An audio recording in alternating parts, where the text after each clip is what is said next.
Әл-Имран сүресі. Бұл сүре пайғамбарымыз Мұхаммедке, оған Алланың салауаты мен сәлемі болсын, мединалық кезеңде түсірілді. Сүре 200 аяттан тұрады. Құрандағы реттік саны 3-ші болып келеді. Уахи арқылы түсудегі реттік саны 89. Қасиетті Құрандағы келтірілген хикаяттарда Алланың ғарышқа байланысты орнатқан материалдық заңдылықтары хақында баяндалады. Және пенде жүрегіндегі иман мен сенімнің негізінде қалыптасқан әдет-ғұрыптардан қалайша ғибрат алу керектігі жайлы терең мазмұнды насихаттар беріледі. Осының алдындағы сүреде Исраил ұлдарының тура жолдан қалайша тайып кеткені мысалға келтіріліп әңгімеленген еді.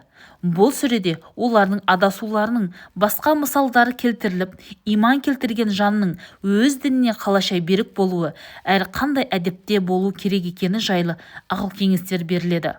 Сонымен қатар бұл сүреде жеңіс пен жеңіліс кезінде қандай үлгіде сыпайылық сақтау керектігі жайлы кеңес беріліп, жаратқан иеміздің жіберген діннің негізінде мәні түсіндіріледі.